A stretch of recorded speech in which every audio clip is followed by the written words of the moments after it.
En cierta ocasión, un grupo de estudiantes de un seminario teológico se reunieron en una cancha de la institución a jugar basquetbol, baloncesto. Cuando terminaron el juego y se disponían a salir del gimnasio, se toparon con el conserje que estaba leyendo un libro. Uno de los estudiantes le preguntó: ¿qué estás leyendo? A lo que el conserje respondió: la Biblia. ¿Y qué parte de la Biblia? El Apocalipsis. El seminarista supuso que el pobre necesitaba ayuda con un libro tan difícil, así que volvió a preguntarle: ¿y tú entiendes lo que estás leyendo?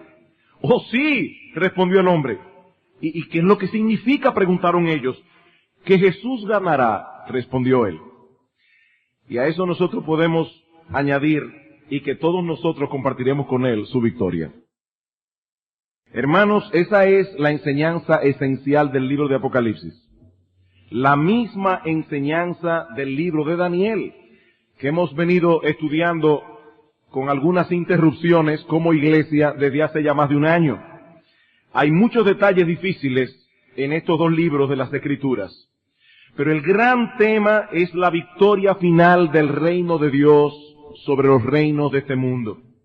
Al final de la historia quedará claramente evidenciado que la victoria es del Señor y de su pueblo. Y eso es precisamente lo que veremos hoy al comenzar a considerar el capítulo 12 de Daniel. Daniel, capítulo 12. Había sido mi intención concluir hoy el libro de Daniel, pero el Señor tenía otros planes. Como vimos la semana pasada, al concluir el estudio del capítulo 11, a Daniel se le dio a conocer en una visión que al final de los tiempos aparecerá en el escenario mundial un líder arbitrario, soberbio, insolente y cruel. Un hombre tan enamorado de sí mismo que procurará ser adorado como un dios y se opondrá con todas sus fuerzas a todo tipo de adoración religiosa. Este anticristo desatará contra la iglesia uno de los ataques más brutales que alguna vez hayan sufrido los cristianos en la historia. Pero como nunca es más oscura la noche que cuando está a punto de amanecer, así también este tiempo de dificultades marcará el principio del fin para las huestes del mal y para todo vestigio de pecado en el mundo. Ahora en el capítulo 12, Daniel nos amplía un poco más este cuadro de los tiempos del fin, presentándonos tres grandes cosas relacionadas con ese tiempo: una gran tribulación, una gran resurrección o una gran liberación y una gran revelación. Una gran tribulación, una gran liberación, una gran revelación. Veamos en primer lugar la gran tribulación. Versículo 1. En aquel tiempo se levantará Miguel, el gran príncipe que está de parte de los hijos de tu pueblo, y será tiempo de angustia, cual nunca fue desde que hubo gente hasta entonces, pero en aquel tiempo será libertado tu pueblo, todos los que se hallen escritos en el libro. Esta expresión, en aquel tiempo, hace referencia al versículo 40 del capítulo 11. Daniel capítulo 11, versículo 40, hablando del anticristo, dice: pero al cabo del tiempo, el rey del sur contenderá con él. Al cabo del tiempo, en el hebreo literalmente dice: en el tiempo del fin. Y ahora Daniel capítulo 12, versículo 1 comienza diciendo: en aquel tiempo, en el tiempo del fin, versículo 4. Pero tú, Daniel, cierra las palabras y sella el libro hasta el tiempo del fin. Versículo 9. Él respondió: anda, Daniel, pues estas palabras están cerradas y selladas hasta el tiempo del fin. Es obvio, hermanos, que la profecía de Daniel capítulo 12 tiene que ver con el tiempo del fin. En ese tiempo aparecerá el anticristo y su aparición traerá como consecuencia un tiempo de angustia cual nunca fue desde que hubo gente hasta entonces. Para ampliar un poco más este cuadro, Yo los invito a ir conmigo a uno de los pasajes de los evangelios más emocionantes y que más tiene que ver con este tiempo de tribulación. Me refiero al discurso del Señor en el Monte de los Olivos, Mateo 24. Mateo capítulo 24. Este pasaje ha dado no pocos dolores de cabeza a los estudiantes de las Escrituras a través de toda la historia. Y una de las razones para su dificultad es que aquí se mezclan varios eventos que son similares entre sí y hasta cierto punto relacionados, pero que ocurrirán en diversas épocas de la historia. Cuando nosotros estudiamos el capítulo 11 de Daniel, vimos cómo la profecía da un salto enorme en el tiempo, desde la figura de Antíoco Epífanes en el siglo II antes de Cristo, hasta la figura del anticristo, de la cual Antíoco es un prototipo. Y es que las profecías bíblicas muchas veces contemplan los eventos del futuro como alguien que observa a lo lejos el pico de dos montañas.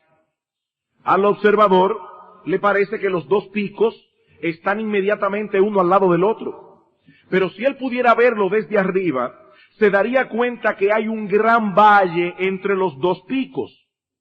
El propósito de las profecías no es que nosotros podamos colocar todos los eventos futuros en una cronología minuciosamente detallada. No. El propósito es que tengamos una perspectiva del futuro que nos permita vivir en una forma adecuada en el presente. Y para eso, lo más importante no es la cronología, aunque tiene su importancia, pero lo más importante es que nosotros veamos la historia como Dios la ve. Cuando examinamos de cerca el discurso del Monte de los Olivos, nos damos cuenta que el Señor está haciendo uso de esa perspectiva profética para responder una pregunta que los discípulos formulan en el versículo 3. Pero para poder tener el contexto, vamos a leer desde el capítulo 23, versículo 37, hasta el capítulo 24, versículo 2. O versículo 3, perdón. Dice, el Señor acaba de traer una serie de ayes, sobre todo sobre los líderes del pueblo de Israel, y termina diciendo, Jerusalén, Jerusalén, que matas a los profetas y apedreas a los que te son enviados. Cuántas veces quise juntar a tus hijos, como la gallina junta sus polluelos debajo de sus alas, y no quisiste. He aquí, vuestra casa os es dejada desierta. Cristo está profetizando una calamidad sobre el pueblo de Israel, porque os digo que desde ahora no me veréis hasta que digáis, bendito el que viene en el nombre del Señor. Cuando Jesús salió del templo, parece que los discípulos se quedaron pensando en esa calamidad. Cuando el Señor salió del templo y se iba, se acercaron sus discípulos para mostrarle los edificios del templo.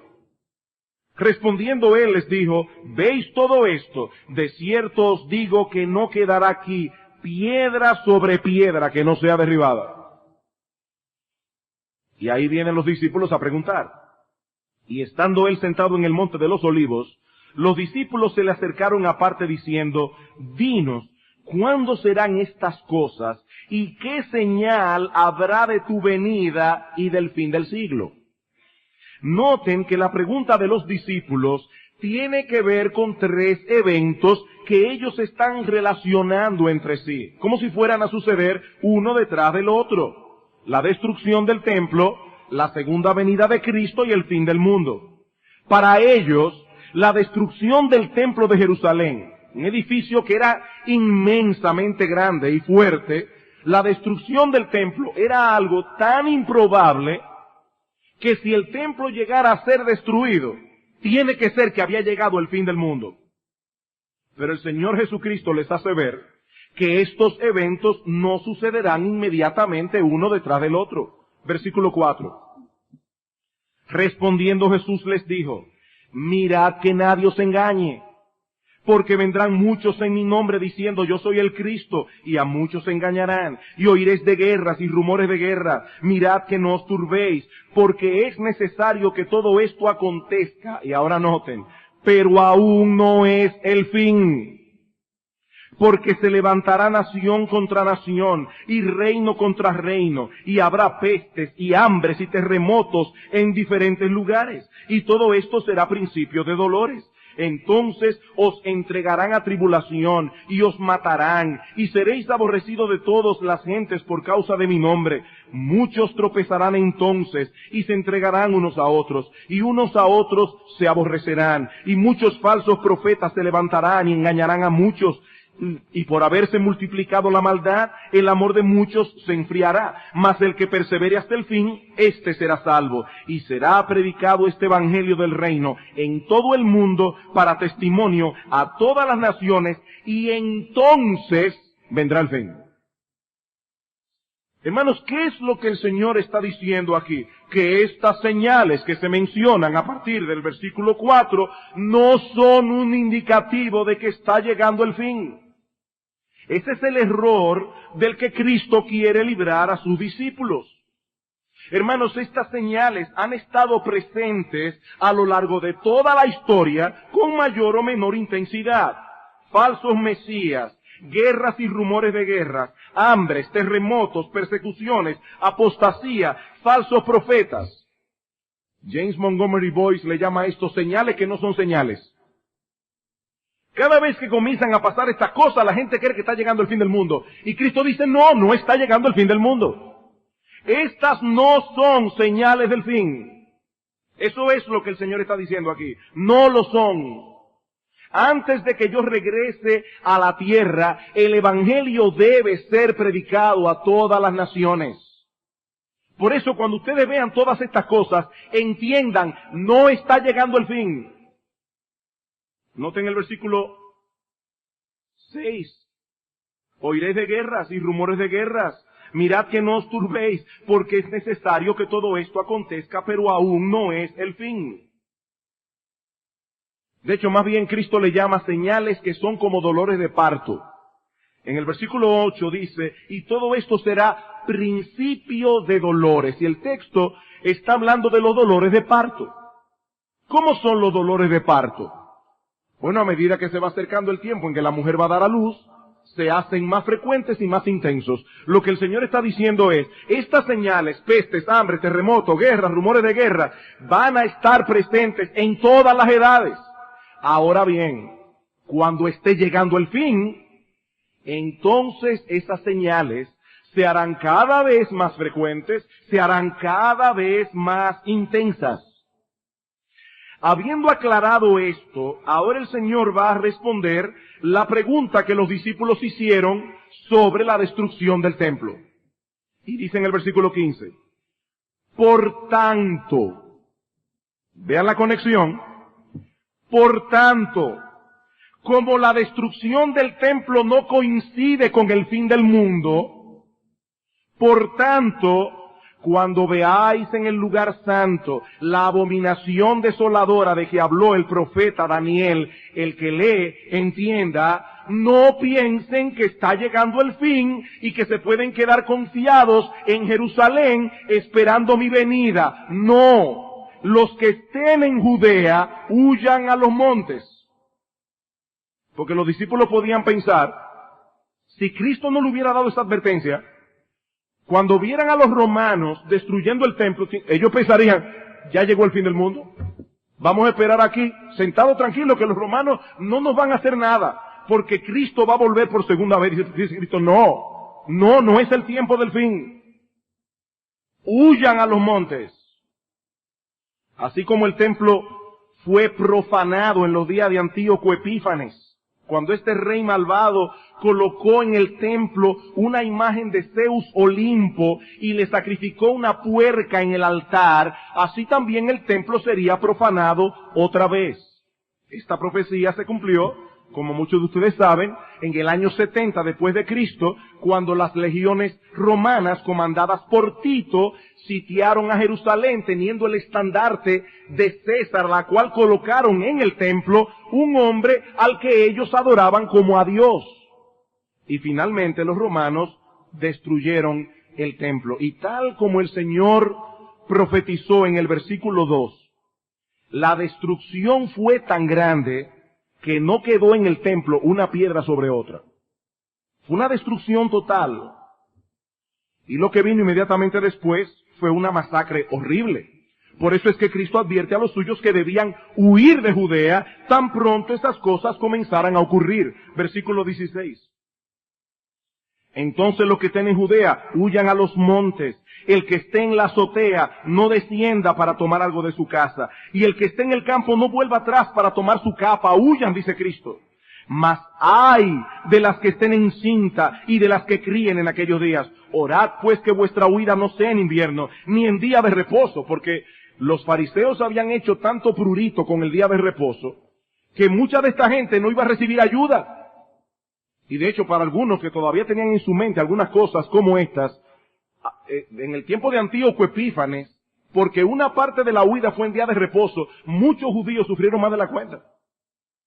Dice Cristo, orad que vuestra huida no sea en invierno, ni en día de reposo, porque habrá entonces gran tribulación, cual no la ha habido desde el principio del mundo hasta ahora, ni la habrá, y si aquellos días no fueren acortados, nadie sería salvo, mas por causa de los escogidos, aquellos días serán acortados. Ahora, hermanos, ¿cómo nosotros podemos saber con certeza que esta profecía se refiere a la destrucción del templo en el 70 después de Cristo? En el 70, una profecía que ya se cumplió. Vamos a Lucas, capítulo 21. Lucas, capítulo 21. Versículo 20. Noten la similitud de los pasajes. Pero cuando viereis a Jerusalén, Jerusalén, la ciudad, rodeada de ejércitos, sabed entonces que su destrucción ha llegado.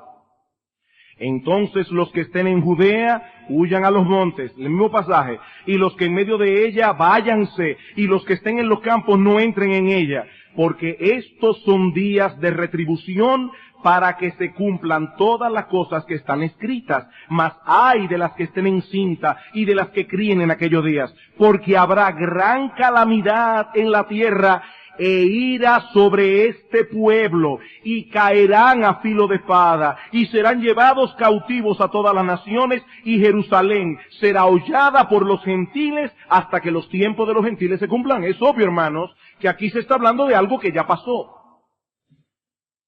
3 cosas se profetizan con respecto a los judíos en el versículo 24.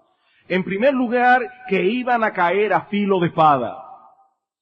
En su obra Guerra de los Judíos, el historiador Flavio Josefo, que fue por cierto un testigo presencial de estos hechos, nos dice que el asedio de Tito comenzó en abril del año 70 después de Cristo. Era el tiempo de la Pascua y Jerusalén estaba llena de peregrinos.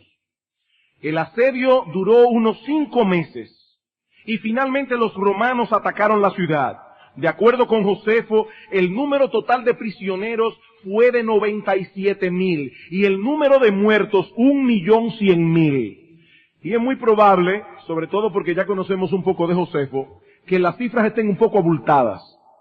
Pero independientemente de eso, hermanos, la masacre que ocurrió allí fue enorme, fue horrible, tal como Cristo profetizó. Fue una gran calamidad para el pueblo de Israel. Fue una gran tribulación, cual ellos nunca la habían tenido hasta entonces. Nunca, ni en el tiempo de Hitler. Fue algo horrible. En segundo lugar, Cristo profetiza que los judíos serían llevados cautivos a todas las naciones. ¿Se cumplió esa profecía? Sí, se cumplió. Y en tercer lugar, que Jerusalén sería hollada por los gentiles hasta que los tiempos de los gentiles se cumplan. En el año 132 después de Cristo, los romanos expulsaron definitivamente a todos los judíos de Jerusalén. No quedó ni uno. Por un tiempo ni siquiera se les permitía visitar la ciudad, que de paso fue bautizada otra vez, fue rebautizada con el nombre de Aelia Capitolina, dejó de llamarse Jerusalén, y por primera vez a la tierra de Israel se le llamó Palestina, que significa tierra de los filisteos. En el 637 después de Cristo, los musulmanes conquistaron las localidades situadas en la franja costera y se inicia una época en la que Palestina cambia de manos varias veces, hasta que en el 1516 pasa a formar parte del Imperio Otomano. Y así fue hasta que se desató la Primera Guerra Mundial. En el año 1917, el general inglés Allenby entra a Jerusalén.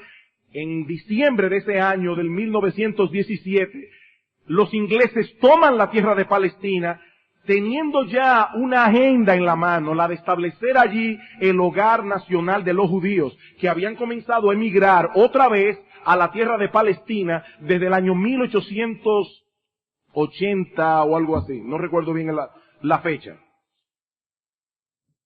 Finalmente, el 14 de mayo del año 1948, la tierra de Palestina vuelve a ser un estado judío independiente. Sin embargo, como bien señala Hendrickson en su comentario, a pesar de lo ocurrido en el 48, Israel sigue siendo una tierra hollada por los gentiles. La mayoría de los judíos, se calcula que 5-1 más o menos, viven fuera de Israel, y Palestina sigue y seguirá siendo una manzana de discordia hasta que Cristo vuelva. Esa tierra sigue estando hollada por los gentiles.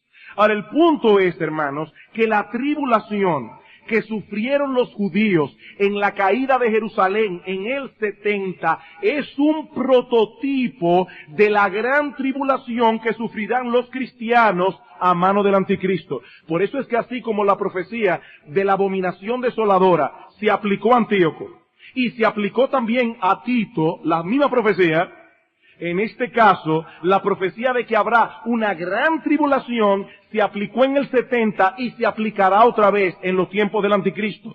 Solo que con una gran diferencia. La del 70 fue localizada. La del anticristo será mundial. Mundial. Una gran tribulación a nivel mundial. Segunda Tesalonicenses, capítulo 2.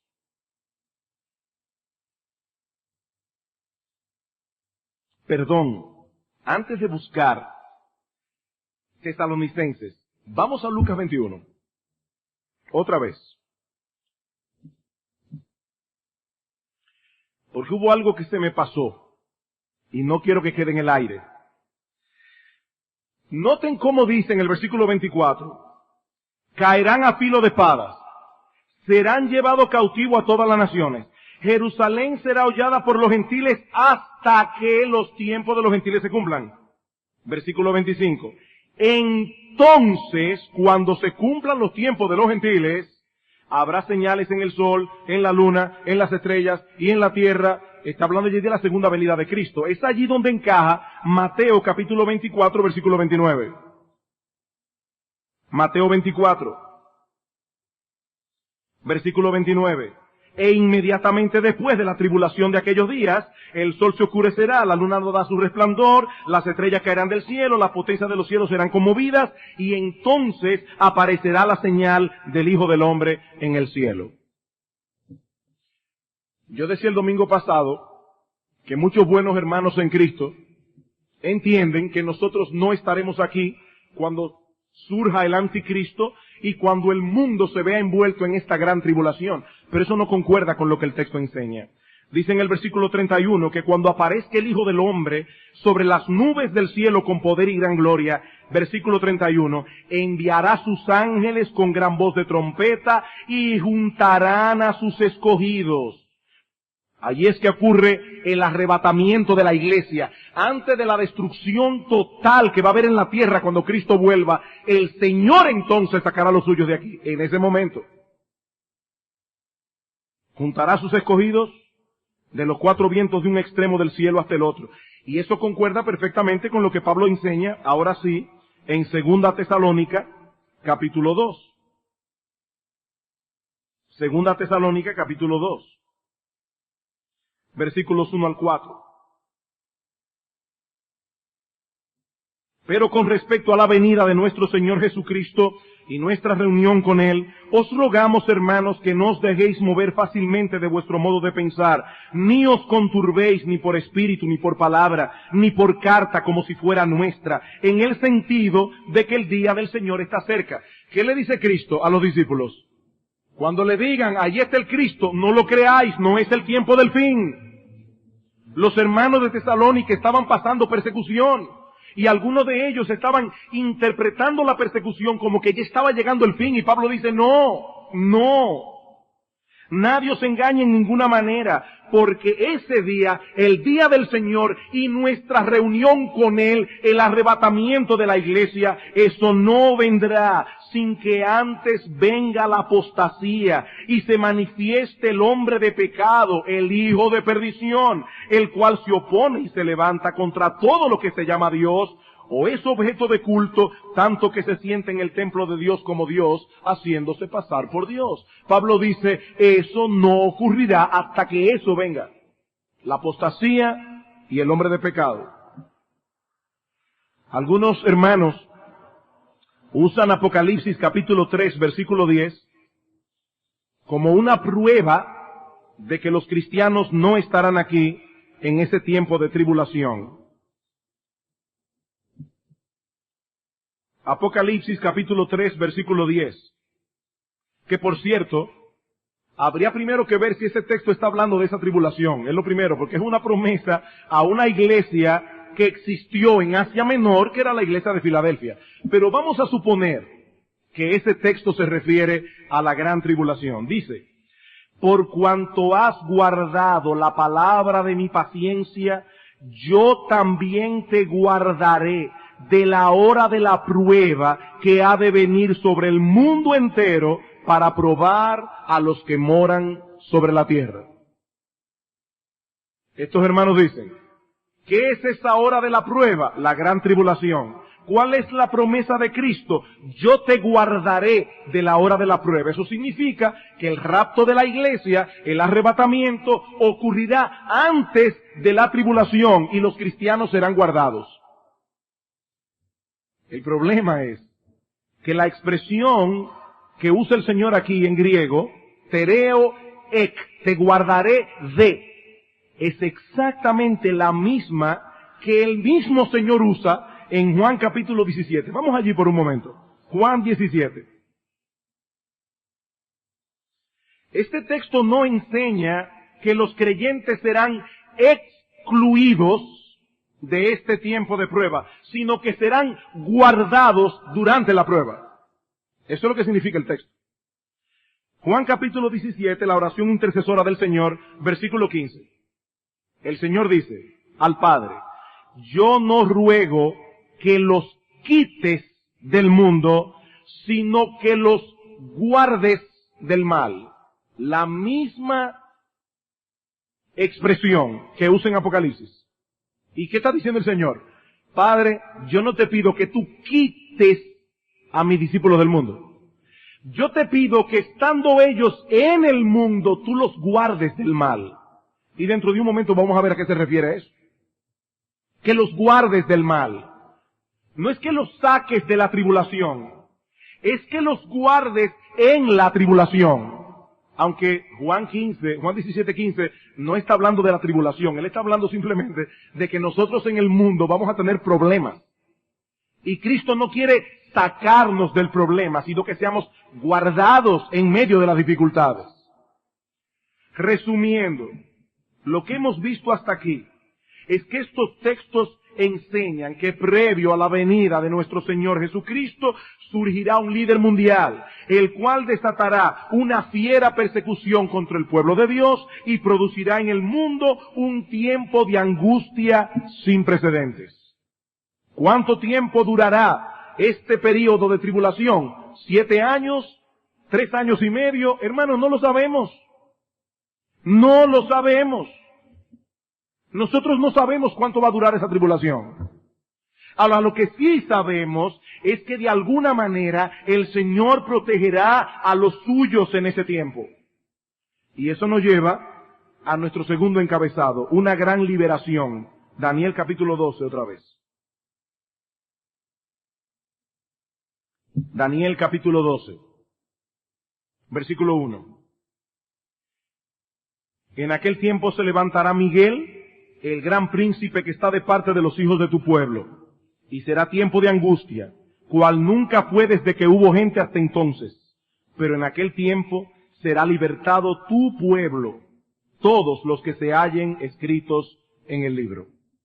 Cuando nosotros estudiamos el capítulo 10 de Daniel, vimos que allí se menciona a Miguel como un ángel de alto rango en el mundo angelical, designado por Dios de manera particular para la defensa de su pueblo. Y es lo mismo que vemos aquí. A Miguel se le designa como el gran príncipe que está de parte de los hijos de tu pueblo. Ahora eso levanta dos preguntas. En primer lugar, ¿de qué pueblo es que se está hablando en el texto? ¿Únicamente de los judíos? Segunda pregunta, ¿en qué consiste esa protección o liberación que menciona el texto? Porque en otros lugares se nos revela que muchos creyentes morirán en los días del anticristo. En cuanto a la primera pregunta, es obvio, hermanos, que al mencionar el pueblo de Daniel, se está mencionando a los judíos, porque Daniel era judío. Pero cuando nosotros vamos al Nuevo Testamento, vemos que esa palabra judío no designa únicamente a los descendientes físicos de Abraham. Romanos capítulo 2. Romanos capítulo 2. Nuestros queridos hermanos dispensacionalistas nos dicen que nosotros alegorizamos el texto bíblico porque utilizamos la palabra Israel para designar a la iglesia. Pero resulta que nosotros no estamos alegorizando absolutamente nada. Yo no creo en la interpretación alegórica de las Escrituras. Yo creo que la Escritura debe interpretarse literalmente. Ahora, cuando hablamos de una interpretación literal, lo que nosotros queremos decir es que debemos interpretar cada cosa en la Escritura como la Escritura la interpreta. Nosotros no podemos asignar un significado a una palabra y después forzar a que todos los textos bíblicos en que usa esa palabra signifique eso. No, nosotros tenemos que preguntarnos, ¿cómo interpreta la Biblia ese texto? ¿Cómo interpreta la Biblia misma esa palabra? Bueno, ¿cómo lo interpreta la Biblia? Vamos a Romanos capítulo 2. Versículo 28. Pues no es judío el que lo es exteriormente, ni es la circuncisión la que se hace exteriormente en la carne, sino que es judío el que lo es en lo interior, y la circuncisión es la del corazón, en espíritu, no en letra, la alabanza del cual no viene de los hombres, sino de Dios. Cuando Cristo nos salva, Él nos circuncida el corazón, dice Colosenses. Así que, hermanos, todos nosotros somos circuncidados. Y por lo tanto, todos nosotros somos judíos, espiritualmente. Eso es lo que Pablo está diciendo allí. Romanos capítulo 4. Versículo 9. Luego de mencionar un salmo que dice, bienaventurado el varón a quien el Señor perdona sus pecados. Ahora noten la pregunta de Pablo. Parece que Pablo no era dispensacionalista. Dice él, ¿es pues esta bienaventuranza solamente para los de la circuncisión? Es decir, ¿solamente para los judíos? ¿O también para los de la incircuncisión? Es decir, para los gentiles. Para ti, para mí, que nacimos en San Juan de la Maguana, en Baní, en Asua. ¿Para quién es? Dice Pablo, porque decimos que a Abraham le fue contada la fe por justicia. Y ahora noten el razonamiento de Pablo. ¿Cómo pues le fue contada? ¿Estando en la circuncisión o en la incircuncisión? Pablo se pregunta, cuando el Señor le dijo a Pablo que él había sido justificado por la fe, ¿estaba Pablo circuncidado? Eso es lo que le está preguntando. ¿Estaba Pablo circuncidado? No. No, la señal vino después. Leanlo en Génesis, dice, el mismo Pablo responde, no en la circuncisión, sino en la incircuncisión. Abraham recibió la promesa de justificación por fe siendo un incircunciso. Y recibió, versículo 11, la circuncisión como señal, como sello de la justicia de la fe que tuvo estando aún incircunciso. Y miren la conclusión que saca Pablo. Para que fuese padre de todos los creyentes no circuncidados, a fin de que también a ellos, es decir, a ti y a mí, mi hermano, la fe les sea contada por justicia. Y padre también de la circuncisión, para los que no solamente son de la circuncisión, es decir, para los que no solamente son judíos porque nacieron en la tierra de Israel y sus padres son hebreos, sino que también siguen las pisadas de la fe que tuvo nuestro padre Abraham antes de ser circuncidado. ¿Qué razonamiento? Dice, a Pablo se le dijo, por la fe tú has sido justificado. Y Pablo era un incircunciso, igual que tú, igual que yo. Un gentil.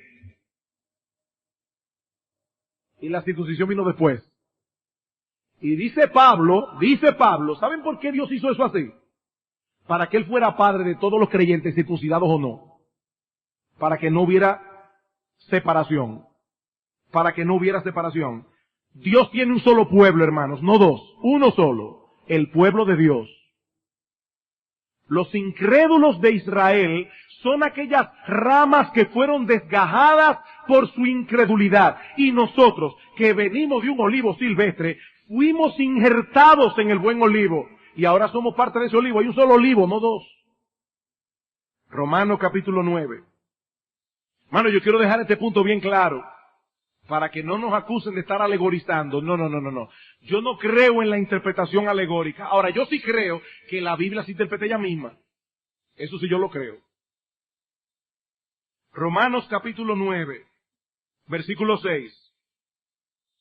Pablo dice, yo tengo gran tristeza y dolor por mis hermanos de raza. Y ahora dice en el versículo 6, no que la palabra de Dios haya fallado, porque no todos los que descienden de Israel son israelitas, ni por ser descendientes de Abraham son todos hijos. Y para probarlo, él dice, Abraham tuvo a Isaac.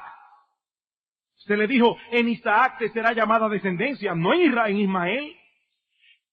Por lo tanto, ¿qué prueba eso? Que no es por ser un hijo físico de Abraham, porque Ismael también lo era. Y los descendientes de Ismael no estaban incluidos. Esto es, no los que son hijos según la carne son hijos de Dios, sino que lo son los que son hijos según la promesa. Esos son contados como descendientes. ¿Quiénes son los judíos? Los descendientes de Abraham. Yo pregunto, a la luz de Romanos 9, ¿yo soy un descendiente de Abraham? Y no por ser árabe, por ser cristiano. Sí, yo soy un descendiente de Abraham, porque yo creí como él creyó. Y tú también, mi hermano. Somos descendientes de Abraham. ¿Todavía no está claro? Gálatas capítulo 3.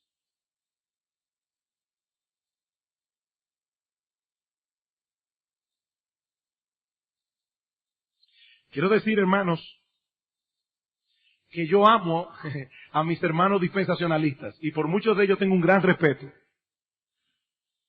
Pero entiendo que aquí están equivocados. Gálatas capítulo 3, versículo 10. Porque todos los que dependen de las obras de la ley, o sea, los que se quieren salvar guardando los 10 mandamientos, haciendo buenas obras, están bajo maldición. Pues escrito está, maldito todo aquel que no permaneciera en todas las cosas escritas en el libro de la ley para hacerlas. Y que por la ley ninguno se justifica para con Dios, es evidente, porque el justo por la fe vivirá. Y la ley no es de fe, sino que dice, el que hiciere estas cosas vivirá por ellas. Cristo, gloria al Señor por eso, nos redimió de la maldición de la ley, hecho por nosotros maldición, porque está escrito, maldito todo el que es colgado en un madero. Y ahora lo oye el versículo 14, escuchen. Para que en Cristo Jesús, Él hizo eso, para que en Cristo Jesús la bendición de Abraham alcanzase a los gentiles, a fin de que por la fe recibiésemos la promesa del Espíritu. Cristo nos redimió de la maldición de la ley para que nosotros seamos benditos en Abraham. ¿Qué implica eso? Versículo 27. Eso implica que todos los que habéis sido bautizados en Cristo, de Cristo estáis revestidos. Ya no hay judío ni griego, no hay esclavo ni libre, no hay varón ni mujer, porque todos vosotros sois uno en Cristo Jesús. Ya no hay judío ni gentiles, todos somos uno en Cristo. Ahora, hermanos, ¿quién era Cristo? En relación a Abraham, él era el gran descendiente de Abraham. Noten unos versículos anteriores, el versículo 16 del capítulo 3 de Gálatas. Dice allí Pablo, ahora bien, a Abraham fueron hechas las promesas y a su simiente, en singular. Se le hizo una promesa a Abraham y a su simiente. Y Pablo aclara, no dice y a las simientes como si hablase de muchos, sino como de uno y a tu simiente, la cual es Cristo. ¿Qué dice Pablo que pasa con aquel que ha sido bautizado en Cristo Jesús? Que de Cristo está revestido. Ya tú y yo estamos en Cristo. ¿Cuál es la conclusión? Versículo 29. Leímos el 28, ya no hay judío ni griego, no hay esclavo ni libre, no hay varón ni mujer, porque todos vosotros sois uno en Cristo Jesús. Y si vosotros sois de Cristo, ciertamente linaje de Abraham sois, y herederos según la promesa. Yo espero, hermano, que no haya ninguna duda ya. ¿Cuál es el pueblo de Daniel? ¿Cuál es ese pueblo de Israel que será guardado, que será protegido, que será librado? Los creyentes en Cristo. Los cristianos que estén vivos en esa época. No está hablando de un pedacito de tierra en Palestina. Está hablando del pueblo de Dios. Y el pueblo de Dios es la iglesia de Jesucristo. Ellos son los descendientes de Abraham por la fe. Por eso cuando en Daniel 12:1, volvamos al texto otra vez, se promete liberación, el texto dice al final, en aquel tiempo será libertado tu pueblo, y aclara, todos los que se hallen escritos en el libro. Y eso es una expresión que se usa en la Escritura para hablar de los que son salvos en el libro de la vida. ¿Recuerdan ustedes cuando los discípulos llegaron muy emocionados a decirle al Señor, hasta los demonios se nos sujetan en tu nombre? En Lucas capítulo 10, versículo 20, el Señor dice, no se regocijen de que los demonios se sujetan en vuestro nombre. Regocíjense de que vuestro nombre esté escrito en el libro en los cielos. Se hayan escrito en los cielos. Este es el libro de los salvos, no de los judíos, de los salvos, sean judíos o no. Judíos o no. ¿Y qué clase de liberación es la que se promete aquí a los creyentes? Esa es la otra pregunta.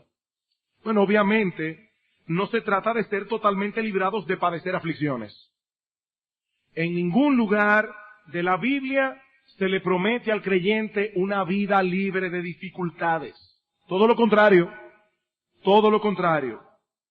El Señor dijo, en el mundo tendréis aflicción.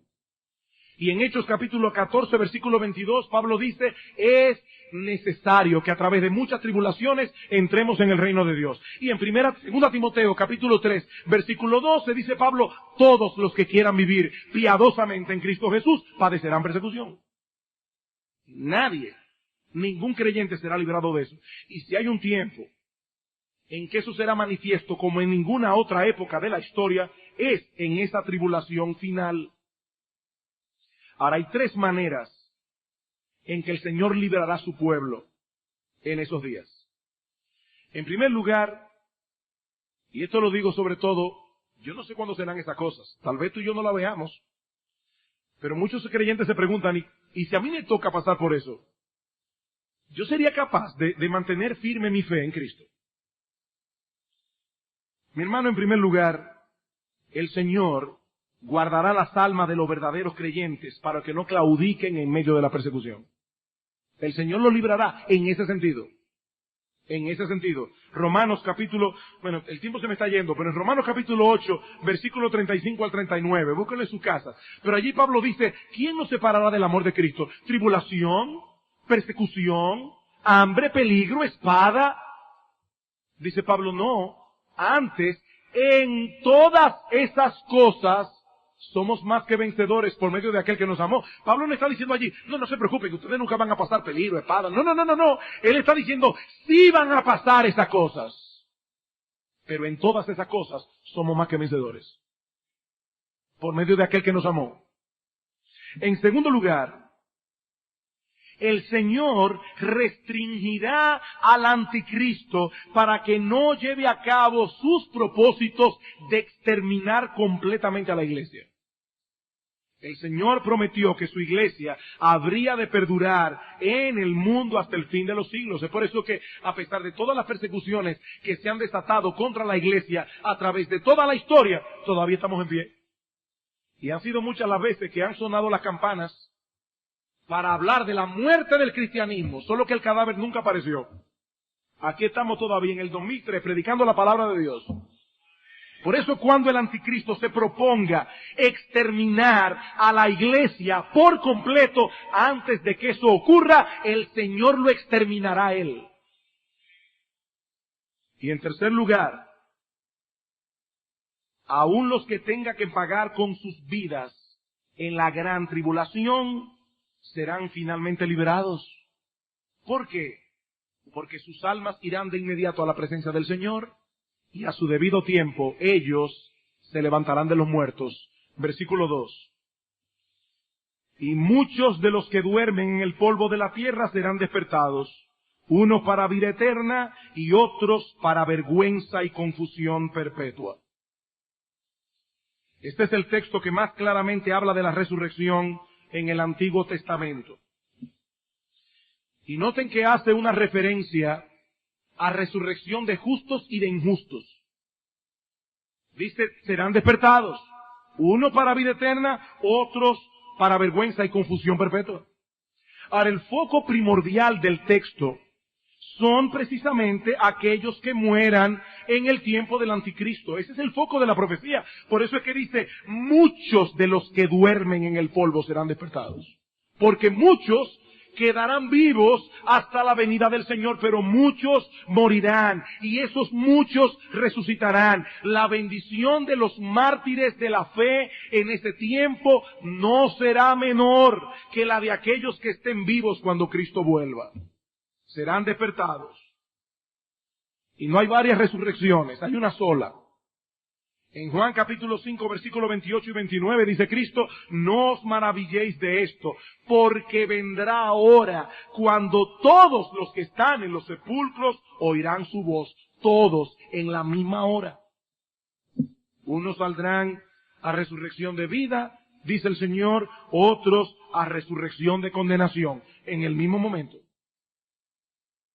Amigo mío, la Biblia no enseña en ningún lugar que el alma se destruye o que el alma duerme después de la muerte. No. Lo que duerme en el polvo y se descompone es el cuerpo, que algún día será levantado otra vez. Y ese día no será de bendición y alegría para todos.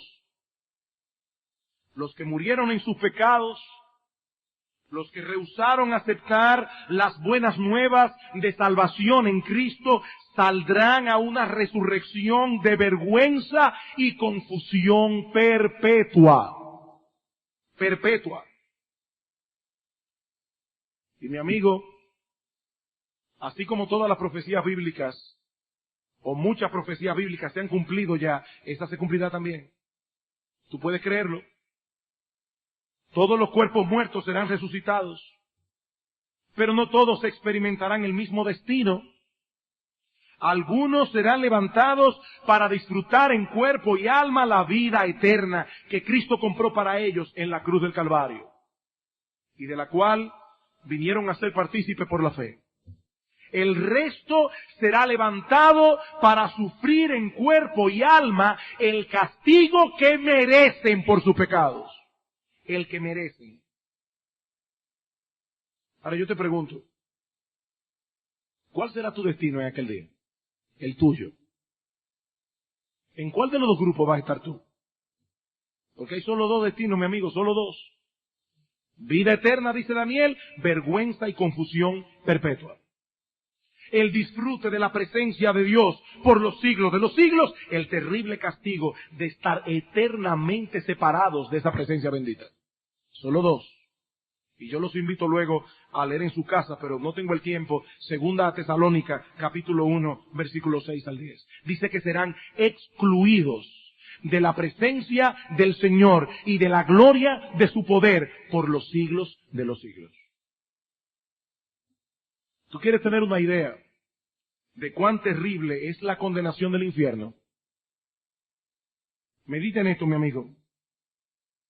La segunda persona de la Trinidad se hizo hombre y luego murió en una cruz para rescatar a pecadores de ese castigo. Ahora yo te pregunto, ¿qué clase de castigo es ese que el Hijo de Dios estuvo dispuesto a llevar a cabo semejante sacrificio? ¿Qué castigo es ese? Vergüenza y confusión perpetua. Cristo dirá más adelante, el gusano de ellos no muere y el fuego nunca se apaga. ¿Saben lo que es el gusano? Muchos buenos comentaristas, y yo lo creo así, entienden que se refiere a la conciencia. Esa conciencia ahí,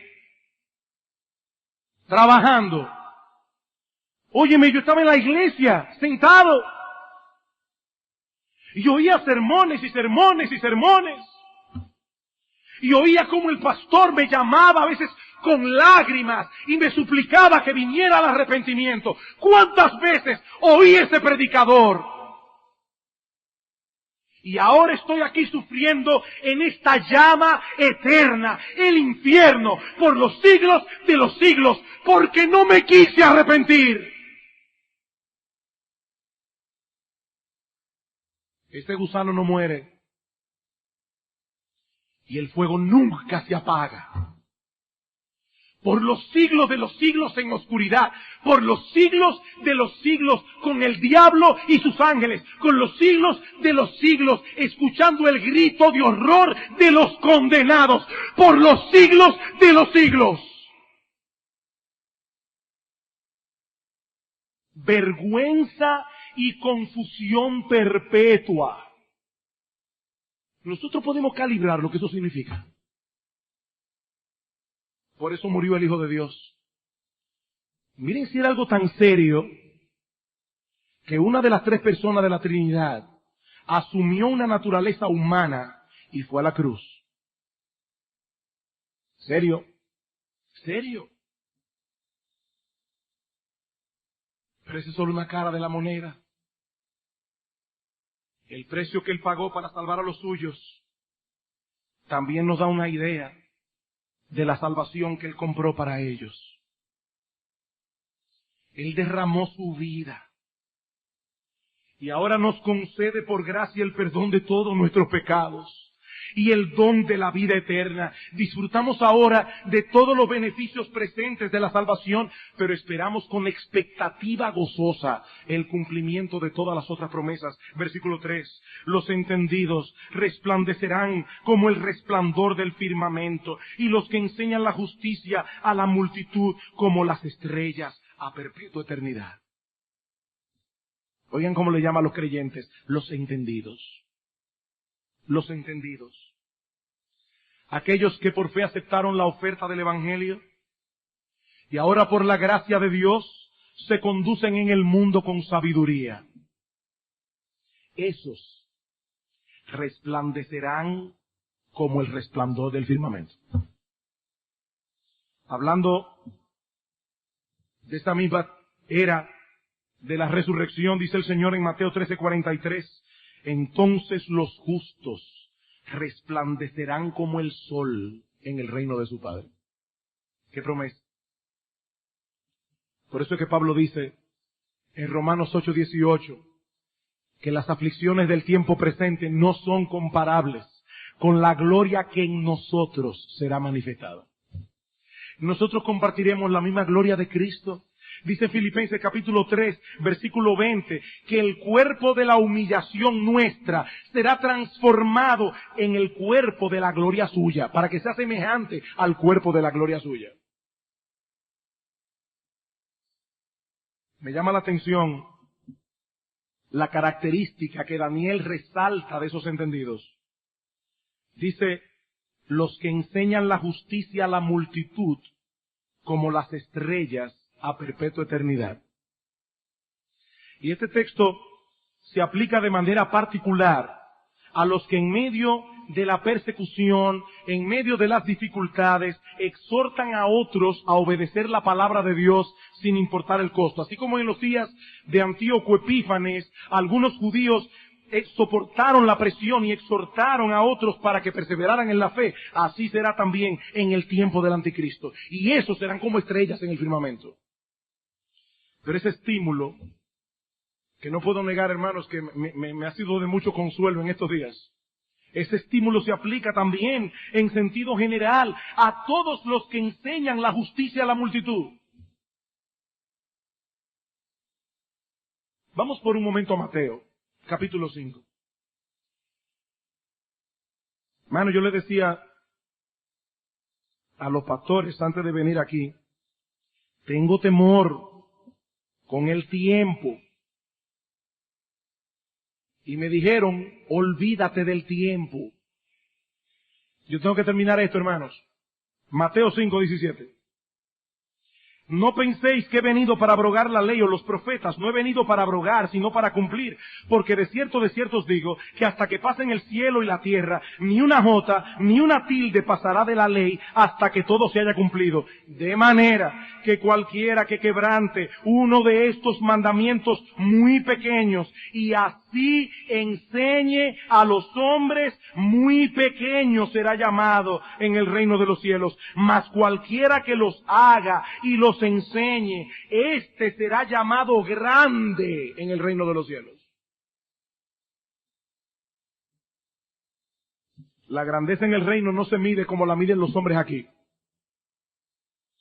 Allí no serán distinguidos los que tenían la mejor posición social, el mejor carro, la mejor casa, el mejor sueldo, la mejor ropa y la mejor figura. No.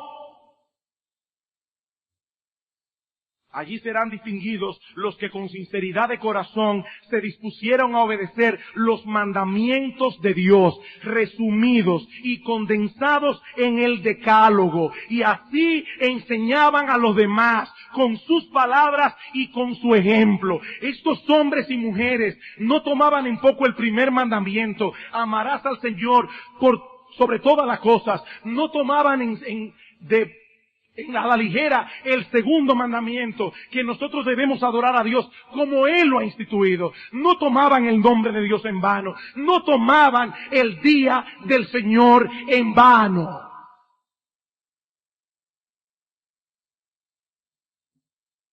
Violándolos ellos y contribuyendo a que otros lo violen también. No. Estos hombres y mujeres que con su ejemplo y sus palabras exhortan a los demás a vivir una vida justa delante de Dios, a tener en alta estima sus 10 mandamientos, no 9, 10. Ellos resplandecerán como las estrellas a perpetua eternidad. Y mira, mi hermano, no importa lo que piensen los demás. No importa lo que piensen los demás. Lo que realmente importa es la opinión de Dios. Y lo que ese texto enseña es que Dios tiene en alta estima a esos hombres y mujeres.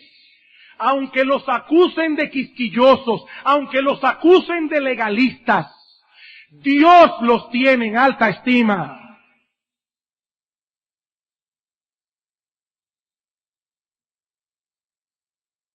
Y en aquel día resplandecerán como las estrellas del firmamento. Es una pena ver a creyentes, a personas que dicen ser creyentes, tomando tan a la ligera los mandamientos de Dios. Es penoso. Muy penoso.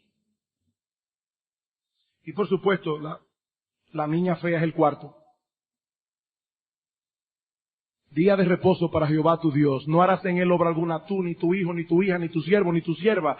Ni trabajarás tú, ni harás que otros trabajen por ti, a menos que no sea una necesidad. Eso no se debe tomar a la ligera. Eso está en el decálogo igualito que los otros. A perpetua eternidad. Hay de aquellos que enseñen a los otros. No, mira esos mandamientos pequeños.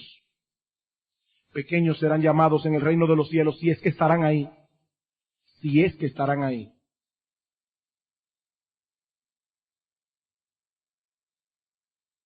Versículo 4. Y ya con esto termino. Una gran tribulación, una gran liberación, una gran revelación. Pero tú, Daniel, cierra las palabras y sella el libro hasta el tiempo del fin. Muchos correrán de aquí para allá y la ciencia se aumentará. Los persas tenían la costumbre de hacer una copia de los libros que debían ser preservados para la posteridad. Y los sellaban no para que nadie pudiera leerlos, sino todo lo contrario. Eran sellados para que fuesen preservados y leídos por las generaciones futuras. Esa es la idea. Lo que el Señor está diciendo a Daniel es que esta profecía contenía en su libro, debía ser preservada para la posteridad. Estas palabras serían de mucho consuelo para los creyentes de todas las edades, pero sobre todo para los que tengan que vivir el tiempo del fin. Tristemente, no todos disfrutarían de ese consuelo. Dice que muchos correrán de aquí para allá y la ciencia se aumentará. Y la idea es que muchos desecharán la palabra de Dios. La desecharán y tratarán de encontrar respuesta en otros lugares. Y como consecuencia el conocimiento aumentará, pero no les servirá de nada en cuanto a los aspectos más importantes de la vida. Serán como gitanos, moviéndose de una teoría a la otra teoría, de un experto al otro experto, buscando aquí y allá lo que solo Dios puede darle. Y a final de cuentas, todo este conocimiento será vano, porque seguirán teniendo el mismo desasosiego en el alma, o lo que es aún peor, una paz ficticia, todavía peor. Sí, ciertamente, hay muchas cosas complicadas en el libro de Daniel. Yo le decía a alguien estos días, este libro me ha drenado. Sí, hay cosas difíciles, complicadas. Pero hermanos, hay algo que está claro y diáfano como la luz del mediodía. La historia humana se dirige inexorablemente al establecimiento del reino de Dios. Eso está claro.